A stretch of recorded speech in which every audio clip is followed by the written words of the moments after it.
Bonjour, est-ce que vous m'entendez tous?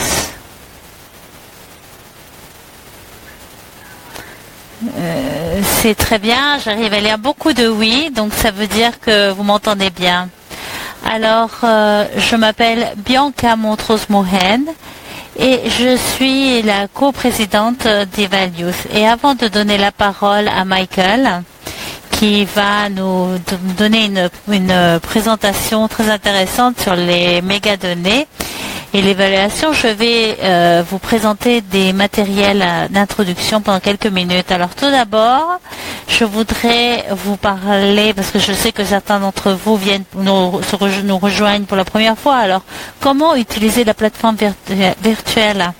Alors, la première chose que vous voulez faire, c'est de choisir votre langue. Et pour ce faire, vous allez trouver en bas de votre écran un bouton où vous pouvez choisir votre langue. Alors, vous faites clic afin de choisir votre langue.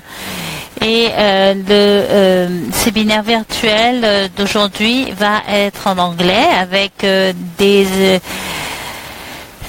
traduction, interprétation simultanée en russe, espagnol et français. Alors, si vous ne souhaitez pas écouter la version anglaise, vous pouvez choisir une autre langue. Après, je voudrais aussi vous expliquer comment nous pouvons nous communiquer pendant le séminaire virtuel. Alors, tout d'abord, nous avons une boîte de discussion. Je vois que plusieurs d'entre vous ont déjà commencé à l'utiliser. Et vous pouvez utiliser cette boîte de discussion pour faire des commentaires concernant la présentation de Michael. Et au cas où vous aurez des questions pendant la présentation, n'hésitez pas à les ajouter pendant la boîte à discussion parce que nous l'utiliserons à la fin. Alors, s'il vous plaît, utilisez la boîte de discussion. Autrement, je voudrais aussi vous dire concernant la boîte de discussion, si vous avez besoin de traduire les commentaires, il y a aussi une traduction pour la boîte de discussion. Donc, si vous avez besoin de la traduction en une autre langue, vous devez faire clic sur le mot Translate qui se trouve juste en haut des commentaires. Alors, n'hésitez pas à faire cela et vous aurez donc un commentaire traduit. D'accord. Alors maintenant que nous avons commencé à parler de la plateforme, je voudrais aussi vous parler un peu de comment nous avons progressé. Alors, Evalues a été fondé en 2015 au Népal. Et au début de l'année 2016, un nombre de groupes de travail a été créé. Et il s'agit surtout de vous donner des séminaires en ligne. Et certains d'entre vous ont sans doute déjà participé. Nous avons eu notre première conférence en ligne au mois de décembre de 2016 et depuis là, nous en avons célébré une tous les ans. Et en fait, nous en aurons davantage cette année. Nous avons aussi lancé nos séries de séminaires en ligne au mois d'octobre 2017 et en ce moment, nous célébrons le 6e. Ça veut dire que nous en avons déjà eu 5 auparavant et voilà, c'est notre feuille de route. Alors, qui sommes-nous? Qui se trouve aujourd'hui dans ce séminaire en ligne? Eh bien, je viens de faire un sondage, la semaine dernière, des participants. Nous avons 473 participants enregistrés. Et avant de venir en ligne, nous en sommes à 521. Donc, la réponse est importante. La seule chose que j'ai fait, c'est d'utiliser une carte pour voir où se trouve chaque personne. Et vous voyez donc sur la carte où se trouvent les personnes qui participent aujourd'hui. Et quant aux caractéristiques des participants, eh bien l'âge moyen des participants est 35 ans. Et l'âge moyen d'expérience que vous avez, c'est 3 ans. Et uniquement un tiers d'entre vous, soit 30%, font partie d'un VOPE. Si vous ne savez pas ce que ça veut dire, cela veut dire organisation volontaire pour l'évaluation professionnelle.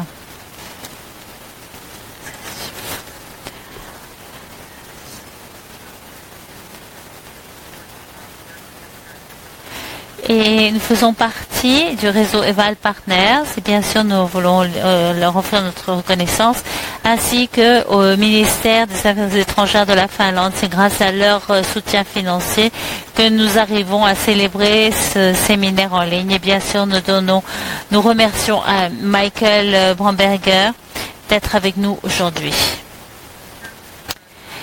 Quant au leadership des values, nous voyons sur la diapositive les 3 leaders des values au niveau global.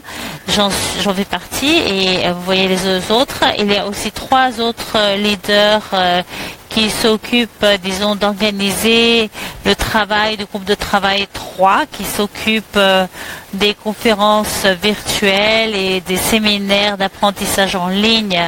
Vous les voyez toutes les 3 ici. Sans doute vous reconnaissez déjà leur nom. Et voici les autres membres qui contribuent avec leur travail à ce groupe de travail.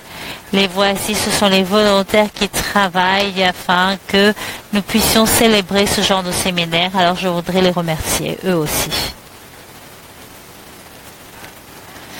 Nous sommes très actifs sur les réseaux sociaux et si vous n'êtes pas encore connecté sur nos réseaux sociaux, n'hésitez pas à vous joindre à nous sur Facebook, Twitter, LinkedIn et YouTube. Mais nous avons aussi une adresse mail, evalues@gmail.com, et nous avons bien entendu un site web que vous trouvez ici sur la diapositive. Et maintenant, nous sommes tous ici réunis et pour écouter Michael Bamberger. Si vous ne le connaissez pas, je vais vous dire quelques mots. Michael Bamberger a un doctorat de sociologie. Et il a participé pendant plus de 40 ans à des programmes d'évaluation pour le développement en Asie, en Afrique et en Amérique latine. Et les dernières années, il travaille sur les opportunités et les défis d'intégrer les nouvelles technologies au programme de développement. Et depuis 2001, il est professeur au programme international d'évaluation du développement.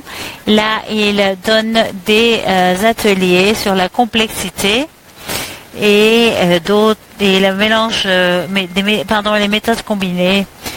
Et c'est donc l'une des raisons pour lesquelles nous lui avons demandé de se joindre à nous aujourd'hui.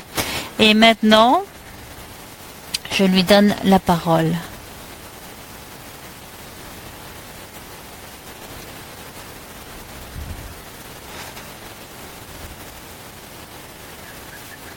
Bonjour à tous, merci. Est-ce que mes diapositives sont en ligne maintenant?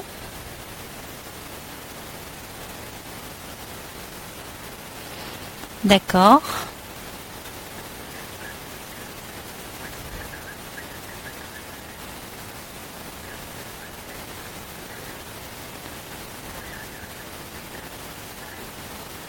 Je m'excuse de ne pas parler russe. Ce que nous allons voir aujourd'hui, nous allons parler des opportunités pour l'intégration des mégadonnées dans les évaluations des programmes de développement. C'est un domaine que je suis sûre que la plupart d'entre vous connaissent, mais peut-être que vous n'êtes pas très familier concernant les détails de l'utilisation des mégadonnées, et c'est pour cela que je vais vous expliquer ce que c'est que les mégadonnées et je vais vous parler des façons dont on utilise les mégadonnées ou comment on peut lier cela à l'évaluation du développement et comment l'utiliser, disons, pour évaluer des programmes axés sur les groupes de jeunes. Voilà donc mon programme pour la session d'aujourd'hui. Alors, voilà, disons, l'ordre du jour que nous allons essayer de couvrir. Tout d'abord, une présentation des mégadonnées. De quoi s'agit-il? Je vais vous donner certains exemples des applications de plus en plus croissante des mégadonnées dans le développement international. Nous allons parler un peu plus de pourquoi les évaluateurs, quelle est la raison de la lenteur de la diffusion des mégadonnées dans le domaine de l'évaluation, et c'est un message intéressant pour l'avenir. Nous allons aussi parler des outils de la science des données et surtout nous allons parler des applications potentielles des mégadonnées dans les programmes axés sur les jeunes. Je vais essayer de vous donner des exemples sur comment nous pouvons utiliser des techniques de mégadonnées et des méthodes de mégadonnées dans les programmes des évaluateurs. Et je vais finir vers certains messages clés, c'est-à-dire des leçons apprises, j'espère, de cette séance, de ces sessions. C'est ce que je vais essayer donc de couvrir aujourd'hui. Alors tout d'abord, qu'est-ce que c'est que les mégadonnées? Le message principal, c'est que nous sommes tout le temps en train de créer des mégadonnées. Nous sommes en train de créer ce que certaines personnes appellent des pistes numériques. Quand nous faisons une recherche sur Google, cela donne des renseignements sur ce qui est dans notre esprit. Facebook, comment nous souhaitons nous présenter au monde et à nos amis. Twitter, quelles sont les nouvelles et quand nous utilisons nos cartes de crédit, des informations sur ce que nous achetons. Et concernant les téléphones portables, il y a non seulement des messages, mais nous pouvons savoir où se trouvent les gens. Et comme nous le voyons, nous pouvons aussi voir la quantité de temps que les personnes achètent, les temps de conversation. Après, nous allons parler des images par satellite.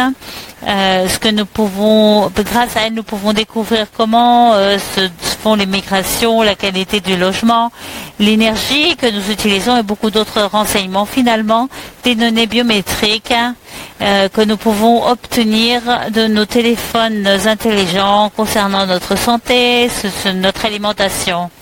Nous sommes en train de donner énormément de renseignements et d'informations qui sont en fait utilisés dans les différentes communautés. Alors, nous nous trouvons déjà dans les mégadonnées. Alors, voici certaines des sources des mégadonnées dont nous allons parler, des images de satellites, des télésenseurs, des données de nos réseaux sociaux, etc., etc. Beaucoup d'autres sources, beaucoup de programmes, des recherches sur Internet. Qu'est-ce que nous recherchons quand nous allons sur Internet? Les données biométriques, les transactions dans les distributeurs d'espèces, des fichiers PDF. Il y a énormément de technologie afin d'intégrer toutes les informations et nous pouvons trouver alors des patrons et des relations qu'auparavant n'étaient pas détectables. Il y a donc beaucoup de sources de mégadonnées qui deviennent de plus en plus disponibles et nous allons donner des exemples au fur et à mesure de la présentation. Alors, tout d'abord, qu'est-ce que ça veut dire mégadonnées? Eh bien, c'est énorme et les données sont disponibles très rapidement ou même continuellement. Et les données sont énormes et ne peuvent pas être analysées sur un seul ordinateur. Il faut donc un ensemble d'ordinateurs interconnectés pour analyser, disons, les milliards de transactions sur des distributeurs d'argent, etc., ou sur Twitter.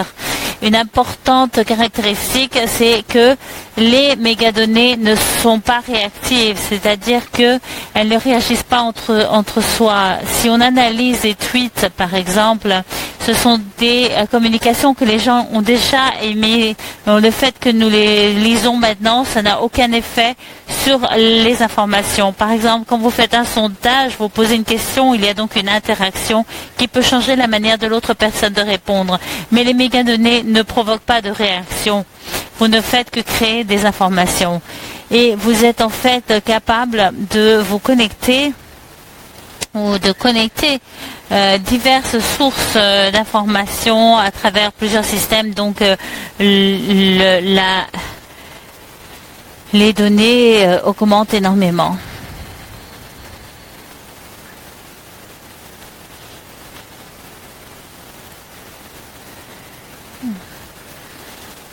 je suis désolée, je reviens en arrière sur mes diapositives pour parler de certains des bénéfices des mégadonnées. C'est très affordable, c'est facile à utiliser. Nous pouvons couvrir toute la population et non pas seulement des échantillons comme nous le faisons avec un sondage. Nous avons un accès à beaucoup de renseignements sur des sujets difficiles. Nous pouvons atteindre des communautés autrement difficiles à joindre. Et donc ça, c'est très important. Nous pouvons aussi observer le changement de comportement ou les processus de divers projets, comment les projets sont exécutés. Il y a donc beaucoup de bénéfices très très forts et beaucoup de mégadonnées sont en train de devenir des données longitudinales. Et maintenant, par exemple, avec l'historique satellitale, nous avons un historique de 20 ans, par exemple, sur la couverture de forêt. Donc nous avons aussi des séries de données longitudinales que nous n'avons pas avec uniquement les évaluations. Il y a donc beaucoup de possibilités intéressantes pour l'utilisation des mégadonnées. Cependant, en même temps, il y a certains défis et qu'il faut reconnaître, même si les données disent qu'elles couvrent toute la population, ce n'est pas vrai. Il y a souvent des écarts et quelque chose d'important, c'est aussi le fait qu'il y a un biais de sélection. Il y a beaucoup de tweets à analyser, mais pas tout le monde a de téléphone ni même de Twitter. Donc souvent, il faut savoir que les renseignements que nous obtenons des réseaux sociaux viennent surtout de zones urbaines, de personnes plus riches et plus éduquées. Il faut savoir qu'il y a un certain préjugé, disons, contre les pauvres. Beaucoup de données aussi sont douteuses et il faut passer beaucoup de temps à enlever, disons, les données qui ne sont pas vraiment pertinentes. Il faut donc investir beaucoup de temps pour que les données soient réellement pertinentes. Il est important aussi de reconnaître que beaucoup de données viennent d'interactions indirectes. Si vous demandez à quelqu'un directement comment allez-vous, vous allez recevoir une réponse directe. Mais si vous utilisez Facebook ou Twitter, il faudra, disons, assumer ce que les gens veulent dire. Et il y a certainement des difficultés parce que les gens peuvent être sarcastiques ou peuvent souhaiter donner une impression sur eux-mêmes, peut-être dire qu'ils sont plus jeunes ou plus beaux. Il faut donc utiliser des mesures indirectes.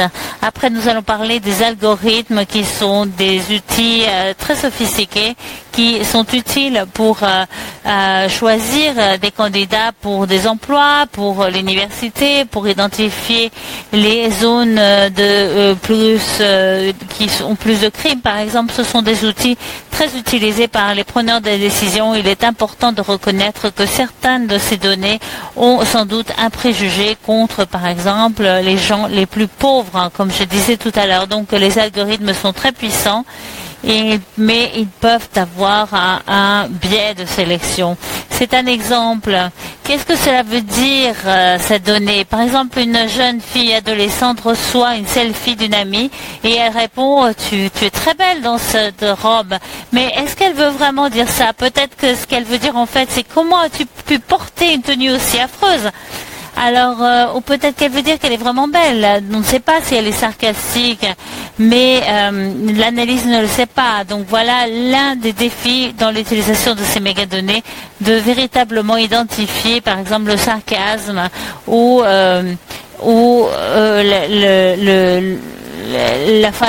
l'argot, disons. Il y a beaucoup de filtres avant d'interpréter, disons, les informations que nous recevons par le biais des mégadonnées. Voici l'un des livres très intéressants qui discute des problèmes de l'utilisation des algorithmes pour sélectionner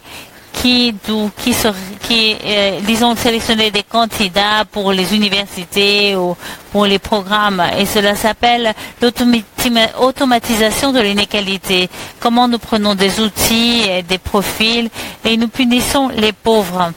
Ce sont des exemples très inquiétants sur comment ces algorithmes apparemment magiques peuvent en fait exclure des minorités et les empêcher d'être choisis, par exemple pour des services gouvernementaux, pour avoir accès à des prêts, à des emplois ou même à des études. Il faut donc faire très attention. C'est un livre très intéressant à lire si vous voulez approfondir un peu vos connaissances. Maintenant, et pour résumer de quoi nous parlons quand nous parlons des technologies de l'informatique et des mégadonnées, eh bien tout d'abord il y a des données que vous obtenez de vos portables ou d'autres technologies, par exemple vos ordinateurs portables, vos tablettes, vos autres dispositifs électroniques.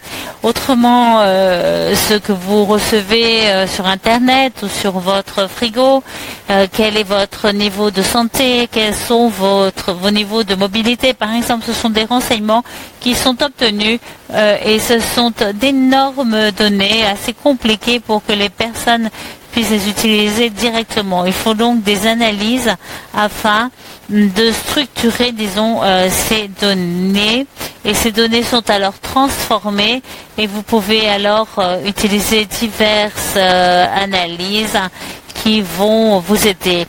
Et les résultats de ce traitement de données que vous pouvez faire si vous voulez vraiment analyser les réseaux sociaux. Alors, nous avons une visualisation des données afin de trouver, disons, des tableaux ou des diagrammes pour trouver des informations dans un pays en particulier. Après, nous avons les algorithmes dont nous parlions tout à l'heure. Et nous avons donc ces trois types de données qui rentrent dans ce système d'information technologique, et c'est ce dont nous allons parler. Alors, juste pour vous donner des exemples concernant l'utilisation des données dans le développement international et comment nos collègues dans le domaine, dans le champ les utilisent. Alors, tout d'abord des exemples très rapides.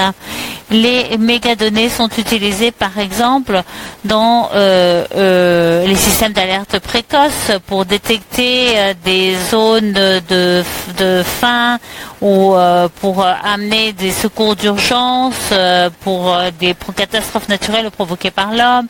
La cartographie GPS peut nous aider à trouver des victimes d'inondations par exemple, et un suivi de GPS peut nous permettre de trouver des gens. Le PNUD par exemple utilise cela pour identifier, disons, les agriculteurs qu'ils aident en Afrique. Et donc ce sont des outils très utiles. Et cette diffusion des informations à ces petits agriculteurs, aux femmes commerçantes, nous pouvons donc leur donner des informations concernant la santé, concernant par exemple les prix au marché. Un agriculteur, un fermier ou un pêcheur peut savoir quel est le prix des poissons dans les différents marchés, et donc même avant de toucher terre, il sait exactement où se diriger pour vendre son poisson.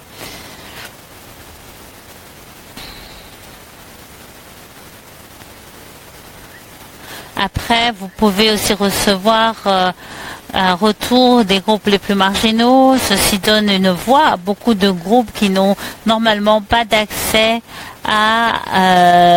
aux médias. Par exemple, des organisations telles que l'UNICEF ont des outils qu'ils peuvent utiliser pour échanger des informations, et si les personnes veulent se plaindre de corruption, il y a beaucoup d'applications intéressantes, et comme nous allons voir plus tard, ils peuvent le faire à partir de dispositifs portables où ils échangent des informations. Ils peuvent aussi trouver des zones de pauvreté élevée. On verra des exemples aussi.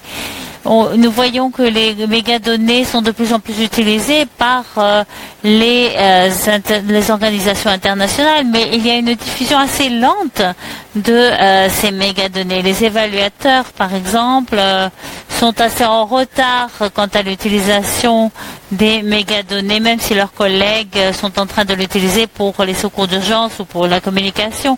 Mais les évaluateurs souvent ne se sentent pas confortables avec les mégadonnées, ils ne sont pas familiarisés avec les méthodes, ils pensent que ce n'est pas professionnel, ils peuvent avoir un peu peur de ces mégadonnées. Ils se demandent si cela va prendre tout leur budget scientifique, ils auront peut-être des problèmes à avoir accès à ces mégadonnées. et il y a peut-être des liens institutionnels faibles. Et nous avons vu que plusieurs organisations qui ont des départements de mégadonnées, comme les Nations Unies ou la Banque mondiale, etc., qui ont des départements de mégadonnées qui ne se communiquent pas avec les évaluateurs. Ils pensent que les personnes qui travaillent sur les mégadonnées le font dans d'autres domaines de l'organisation. Et donc, si nous examinons les champs de formation des évaluateurs, on ne parle pas beaucoup de mégadonnées. On ne parle pas d'analyse prédictive. Par exemple, si nous étudions l'évaluation, nous n'apprenons pas comment utiliser les données par satellite ou analyser les réseaux sociaux. Et les évaluateurs restent un peu en retard. Ce qui est, et nous reviendrons sur cela, c'est une situation sur laquelle nous pouvons réfléchir au moment du débat. Et maintenant parlons des outils de la science des mégadonnées. Et en bref, nous voyons qu'il y a 4 étapes qui sont utilisées pour le cycle d'analyse des mégadonnées, et c'est bien sûr une simplification. Nous commençons avec les données de descriptifs et exploratifs et nous examinons les patrons des situations qui ont déjà lieu dans les communautés où nous travaillons. Et là, nous pouvons déjà commencer à retrouver des différentes données. Nous pouvons trouver de nouveaux patrons qu'avant, nous n'avions pas pu identifier. La deuxième étape, c'est la prédiction. Qu'est-ce qui va se passer le plus probablement? Et si nous avons des programmes scolaires d'alimentation, qui participeront à ces programmes, qui vont venir à l'école? Et s'il y a de plus en plus de pauvreté, qui sont les groupes les plus vulnérables? Quels sont les groupes qui ont le plus de probabilité de s'impliquer dans des comportements violents ou criminels? Le troisième phase, c'est la détection, et nous pouvons commencer à identifier des personnes ou des petits groupes qui vont sans doute qui vont se favoriser par certaines situations. Nous pouvons trouver aussi des cas particuliers sur lesquels nous voulons intervenir. Par exemple, aussi des groupes comme les groupes qui ont le plus de probabilité à avoir des problèmes avec la police, par exemple. Et la quatrième étape, c'est l'évaluation et qu'est-ce que nous devons faire concernant les choses que nous avons trouvées. Et ce sont à nouveau les 4 phases, les 4 étapes de ce cycle d'analyse. Alors, certains des outils des mégadonnées, nous allons passer rapidement sur cela. Nous avons des outils d'exploration qui analysent quelle est la situation et qui rassemblent beaucoup de données et des analyses descriptives, comme par exemple faire arriver à des corrélations, faire des associations entre différents types de données. Et il y a aussi toute une série d'outils d'analyse prédictive où nous pouvons prédire ce qui va se passer le plus probablement sur la base des données que nous avons jusqu'ici. Et il y a beaucoup de choses dont vous connaissez sans doute.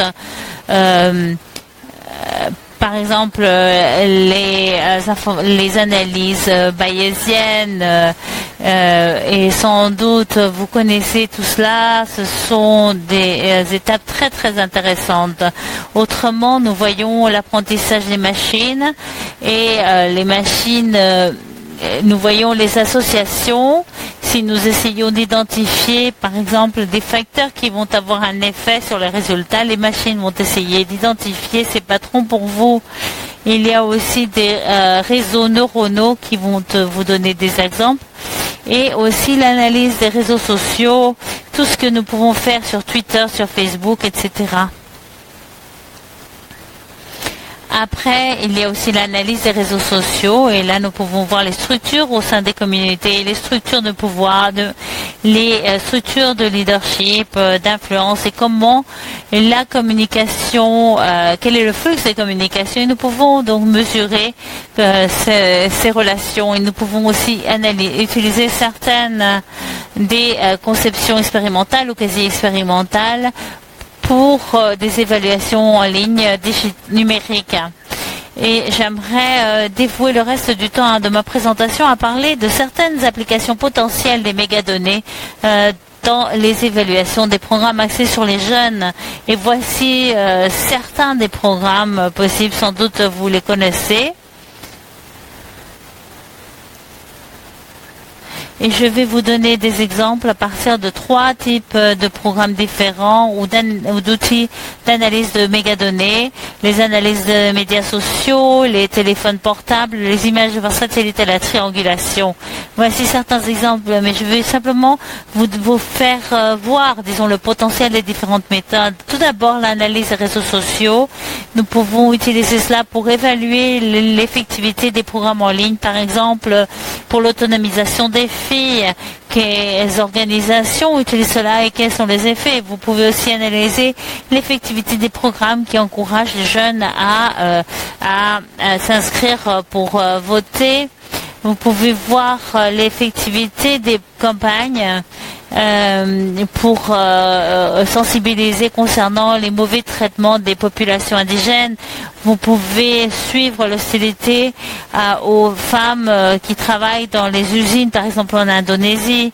Et des analyses peuvent analyser les plaintes des femmes qui disent selon quoi la société disait qu'elles étaient en train de voler les emplois des hommes. Donc voilà des moyens d'utiliser les réseaux sociaux. Je vais vous donner un exemple de comment travailler de manière pratique. Alors par exemple, voici une campagne pour promouvoir la parité des genres entre les candidats des partis politiques. Et ce programme implique les réseaux sociaux, des campagnes, des rallyes et des manifestations. Alors tout d'abord, il faut identifier les plateformes de réseaux sociaux utilisées par les groupes cibles. Il y a eu un projet au Mexique. L'analyse était faite sur Twitter. Après, ils ont identifié tous les hashtags qui sont liés à ces campagnes. Et bien sûr, là, il y a par exemple des hashtags comme par exemple Show in the Way, égalité des femmes, Women Unite, parité de genre, parité des sexes, pardon. Et à ce moment-là, vous pouvez faire une analyse de la fréquence à laquelle ces hashtags sont utilisés. Une analyse des sentiments que nous trouvons dans les commentaires pour voir si la campagne est positive ou négative, et nous pouvons alors analyser les données démographiques des personnes utilisant les différents hashtags. Après, nous comparons la fréquence d'utilisation des tweets avant et après la campagne pour voir si votre campagne a réussi à avoir un effet sur les intentions des personnes pour voter. Il y a eu une autre étude qui a été faite en Afrique du Sud plus récemment. Et nous essayons donc de combiner une analyse des réseaux sociaux avec différents messages. Et nous évitons de uniquement confier sur les réseaux sociaux parce qu'il y a certains biais et préjudices sur certaines informations. Donc il faut combiner ceci avec d'autres méthodes que les évaluateurs connaissent assez bien.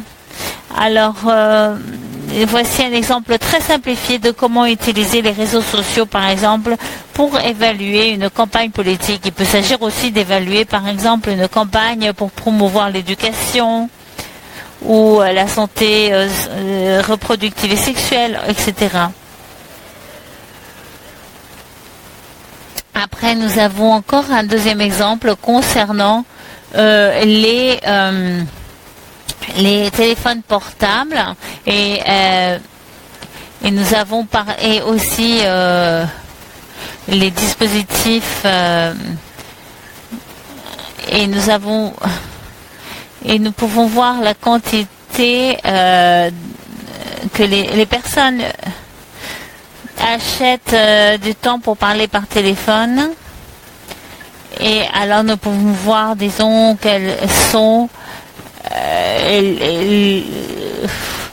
par exemple, les téléphones adaptés GPS peuvent être utilisés à suivre les populations de migration, de réfugiés. Cela nous aide aussi à suivre les personnes qui bougent, disons, autour du pays.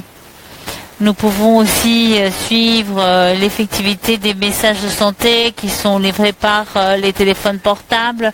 Les personnes reçoivent les messages. Est-ce qu'ils ont alors une réaction? Est-ce que les mères vont alors à la clinique pour recevoir des services de santé? Les fermiers qui reçoivent des informations concernant des engrais ou des semences. Alors on peut voir s'ils reçoivent les messages et après s'ils vont prendre action sur ces messages. Et pour ceux d'entre nous qui travaillent dans des zones de haut risque, qui sont difficiles à rejoindre, les téléphones portables sont aussi des bons outils pour se communiquer avec les personnes qui se trouvent dans les zones difficiles à atteindre ou dangereuses, où nous ne pouvons pas avoir d'entretien approfondi, par exemple. Ça peut être un outil pour avoir accès à des informations dans les domaines dans lesquels nous n'arrivons pas à atteindre par le biais de moyens traditionnels. C'est un exemple sur de l'utilisation de cette technologie. C'est un exemple hypothétique des programmes en ligne, de donner par exemple accès aux jeunes migrants qui recherchent un travail saisonnier. Cela, par exemple, nous le voyons dans certains endroits où les jeunes suivent des mouvements de migration pour avoir accès à ces travaux. Et les accès au téléphone offrent, disons, une orientation aux jeunes sur comment trouver du travail durant leur migration. La première chose à faire, c'est voir qui est en train d'utiliser l'application sur leur téléphone. Après, vous pouvez suivre la quantité de minutes qui sont achetées sur le téléphone. Cela vous donne l'achat de temps de conversation, disons, pour voir où est-ce que ces personnes se déplacent, dans quelle ville sont-ils, est-ce qu'ils suivent, est-ce qu'ils vont dans les zones qui ont été recommandées. Et alors vous pouvez aussi faire un suivi des effets de la migration sur l'emploi. Les téléphones peuvent aussi vous dire d'où proviennent les appels. Si quelqu'un a déménagé vers Dakar au Bangladesh et après ils appellent de la gare, c'est très possible qu'ils n'ont pas réussi à trouver un travail et qu'ils sont alors à la gare en train de mendier. Par contre, si les appels téléphoniques viennent du secteur industriel de la ville, cela veut peut-être dire qu'ils ont réussi à trouver un emploi. Alors tout ce genre de méthode vous aide à obtenir assumer certaines informations. Et après, vous pouvez comparer la situation avant et après leur mouvement en termes d'achat, de temps de conversation, qui peut aussi vous informer sur la situation économique concernant les personnes qui sont en train d'utiliser l'application téléphonique, par exemple. Donc, tout cela sont des conceptions expérimentales, voir comment les gens ont utilisé votre application. Et bien entendu, c'est une bonne idée d'inclure des combinaisons de systèmes. Par exemple, nous pouvons avoir aussi des relevés téléphoniques, des focus group. Ce sont donc des idées à suivre, par exemple, sur les téléphones portables. Et finalement, mon dernier exemple est centré sur les images satellites et les télécapteurs. Alors ça peut être utilisé pour suivre la quantité de personnes qui utilisent les systèmes publics de distribution d'eau, par exemple, ou qui rentrent dans les bâtiments tels que des écoles et des cliniques. Vous pouvez suivre les distances que les personnes marchent pour obtenir de l'eau, par exemple. Vous pouvez aussi estimer le niveau de pauvreté dans une communauté par la quantité de maisons qui ont des toits de chaume. Vous pouvez aussi faire un suivi de la migration ou vous pouvez aussi voir quelle est la couverture forestière d'une zone. C'est tout ce que vous pouvez, c'est toutes les informations que vous pouvez obtenir grâce aux images de satellite. Un exemple de combinaison des images de satellite avec d'autres indicateurs pour essayer de trianguler des estimations de la pauvreté en comparant des estimations qui proviennent de 5 sources différentes. Alors tout d'abord les images satellites.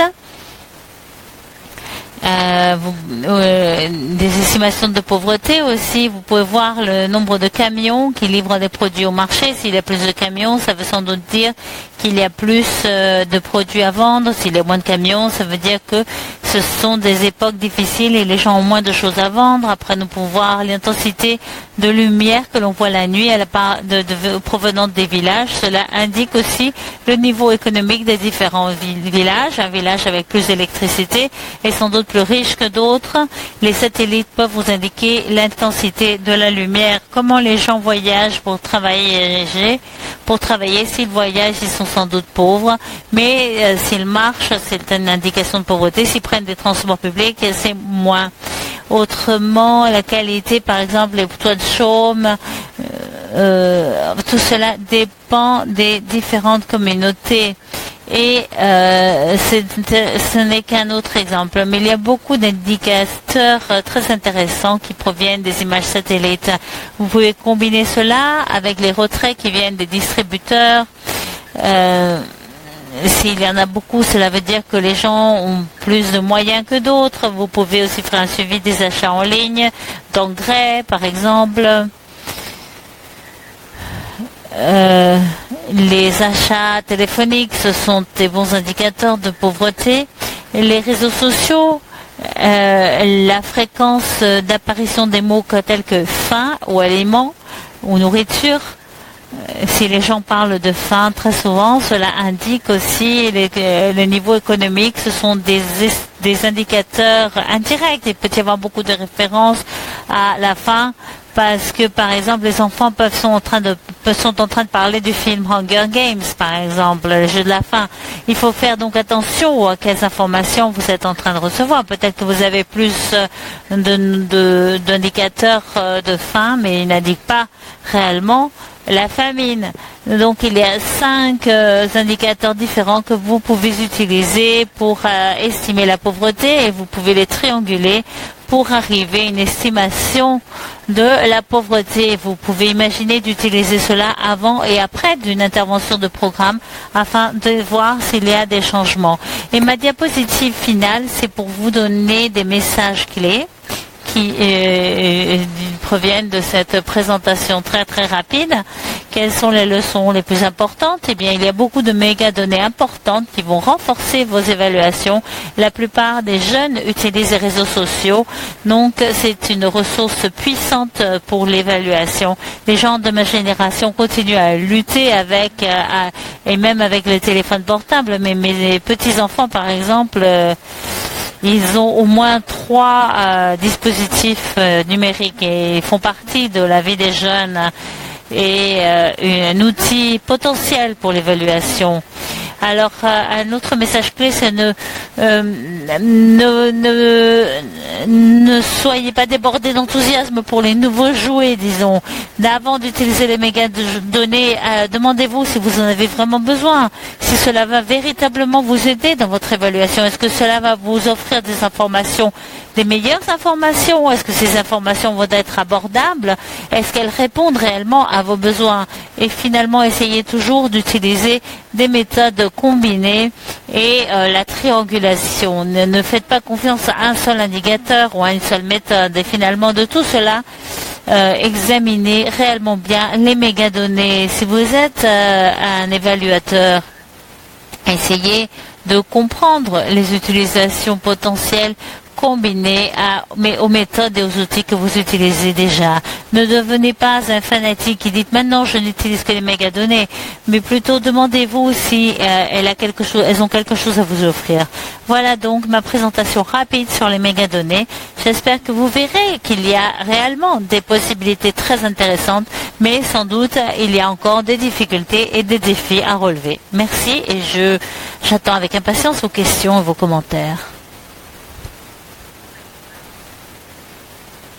Merci beaucoup, Michael.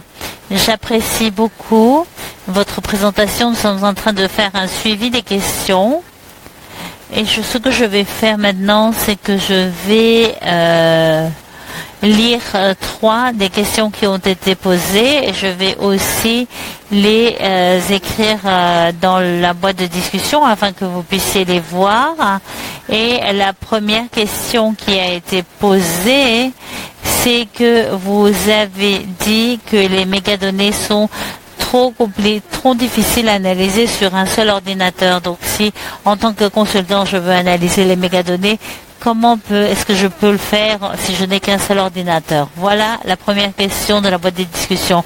La deuxième, c'est que les mégadonnées vont inclure beaucoup de personnes qui ne se bénéficient pas directement d'un programme en particulier. Comment est-ce qu'ils vont se bénéficier des évaluations des programmes de petite et de moyenne taille, et pour quel type d'intervention est-ce que ces mégadonnées sont utiles? Est-ce que vous avez des exemples? Voilà. Et notre dernière question avant de vous rendre la parole.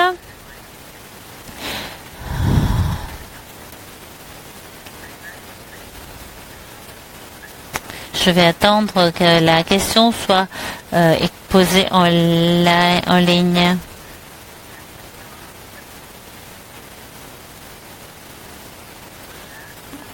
Alors, vous avez dit que l'exploitation de données en tant que technique d'analyse de mégadonnées. Dans mon éducation en psychologie, j'ai appris que rechercher les données était quelque chose qu'on ne faisait pas. Est-ce que c'est la même chose? Sinon, quelle est la différence? Merci, des questions très intéressantes. Qui peut utiliser les mégadonnées? Eh bien, comme je l'ai montré tout à l'heure, il y a quand les mégadonnées produisent des billions d'images, alors pour pouvoir analyser les données, et nous avons besoin de systèmes véritablement larges d'analyse. Mais les autres services qui transforment ces données de manière à... Alors par exemple, Twitter, Facebook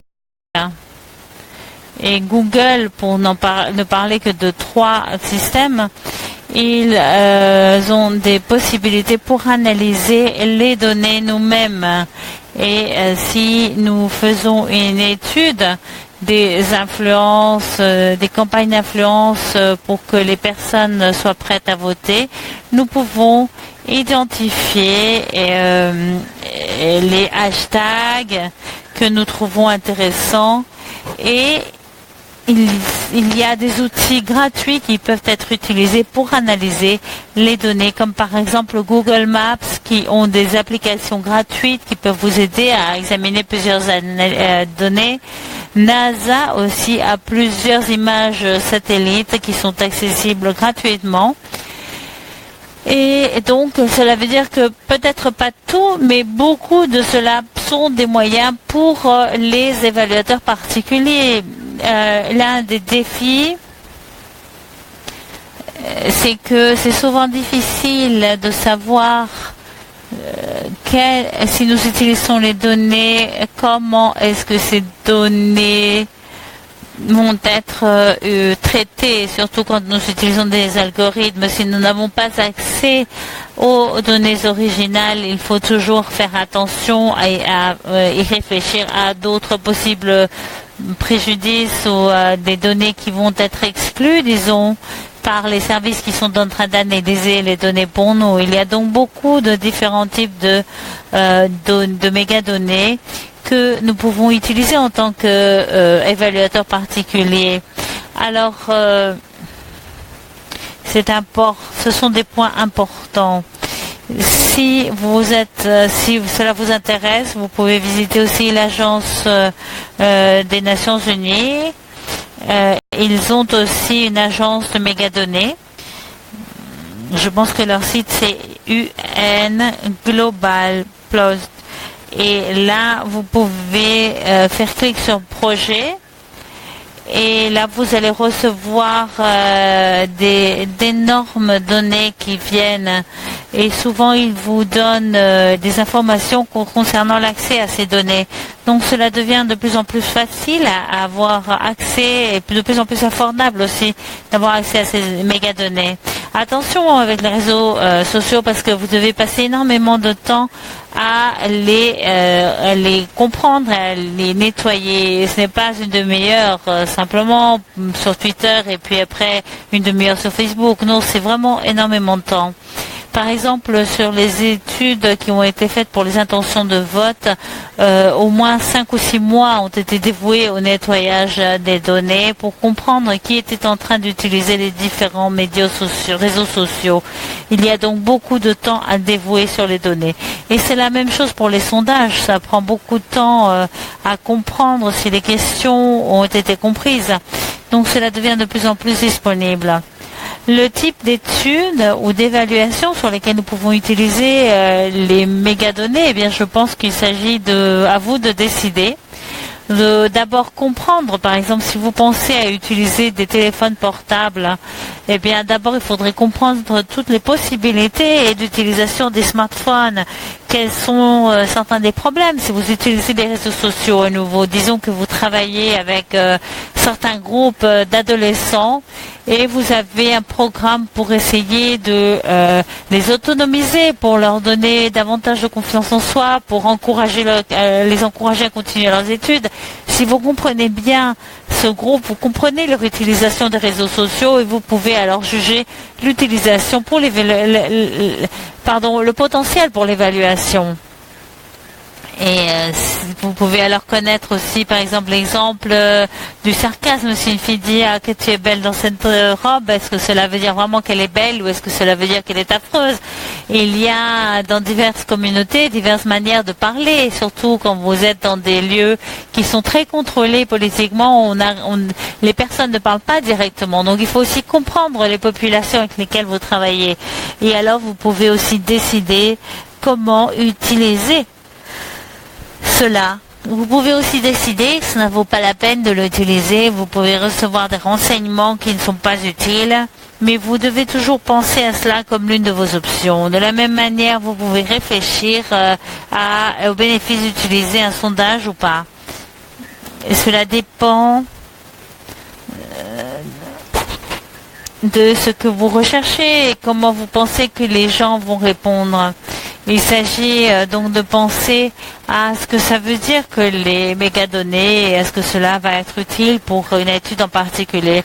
Le fait, c'est que parfois les personnes ne se bénéficient pas directement d'un programme. C'est important pour l'évaluation. C'est bien d'avoir des personnes qui qui peuvent être un groupe de comparaison. Mais beaucoup de programmes ont des conséquences non recherchées. Et les personnes qui ne font pas partie, disons, du programme à l'origine peuvent recevoir un impact qui soit positif ou négatif à partir de votre programme. Donc, réfléchissez à comment capter, disons, les conséquences non recherchées sur les autres personnes.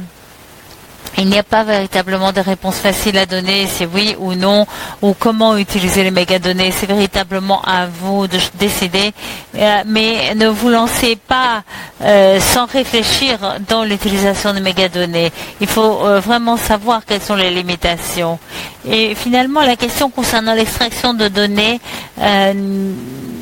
l'une des premières choses que l'on apprend dans l'évaluation, c'est que l'extraction de données, si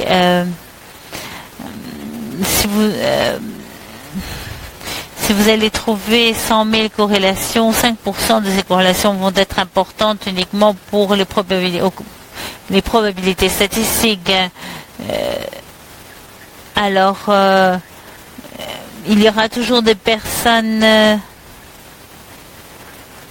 les extractions de données vont faire énormément de corrélations. Vous allez trouver le thème de votre thèse, mais dans les analyses des mégadonnées, si vous avez un certain cadre, si vous savez ce que vous êtes en train de rechercher, eh bien, les extractions de données vous permettent de rechercher davantage d'associations que celles que vous pourriez trouver tout seul, disons. Si vous l'utilisez de manière attentive, si vous avez un cadre qui vous oriente, disons, les mégadonnées peuvent devenir un outil très important. C'est l'un des points sur lesquels les évaluateurs réagissent constamment. Et c'est l'un des débats principaux concernant les extractions des données. C'est vraiment, avez-vous besoin d'un cadre théorique avant de savoir quelles données vous allez recollecter. Et pour les mégadonnées, vous n'avez pas besoin de cela parce que vous commencez avec vos données et elles vont s'autogénérer. C'est donc un thème qui est assez controversial. Et je voudrais tout simplement vous donner un autre sujet qui vient de surgir quant au criticisme sur les mégadonnées, et c'est l'évaluation en temps réel. C'est un exemple qui vient d'Ouganda. Certaines personnes ont fait des analyses des réseaux sociaux et ils sont arrivés au ministre d'Agriculture. Ils ont dit qu'il y avait une indication de pauvreté dans le pays et le ministre a dit: est-ce que vos données avaient un préjugé ou un biais? Et en effet, bien sûr, il avait, mais ce n'est pas grave parce que demain nous aurons davantage de données. Et c'est ainsi que les analystes comprennent qu'ils ont un préjudice. Mais pour un évaluateur, c'est un problème de comprendre qu'il y a un préjudice. Et donc le ministre a rejeté cette étude et le potentiel était très important, mais comme l'évaluateur a réagi de manière négative à cause de la manière dont les données ont été présentées, si l'analyse avait dit: nous comprenons que pas tout le monde n'utilise les réseaux sociaux, et qu'il faudrait peut-être faire un suivi avec une étude plus systématique. Si vous le faites de cette manière, l'évaluateur aurait dit: oui, c'est utile, regardons-le, mais si vous venez vous dites: nous sommes en train d'utiliser des mauvaises données, mais ce n'est pas grave, ce sont des outils qui créent des différences entre les évaluateurs et les scientifiques.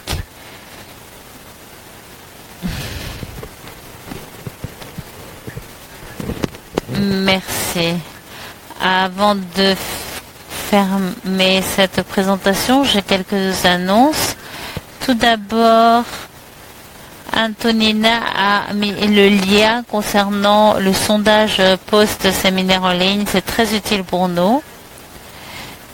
Et c'est concernant ce à quoi nous devons réfléchir. Je vous prie à tous de remplir ce questionnaire.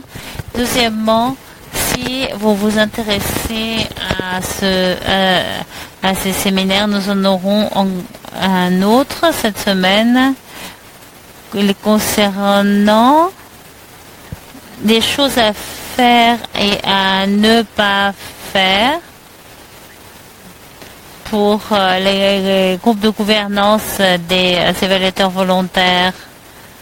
Et je voudrais vraiment te remercier, Michael, c'était très très utile. Je sais que pour moi j'en ai tiré énormément d'informations et nous te remercions énormément d'avoir pris le temps pour nous aider à avoir davantage de connaissances sur ce domaine. Et maintenant, merci à tous d'avoir participé et à bientôt. Au revoir et bonne soirée, bonne journée.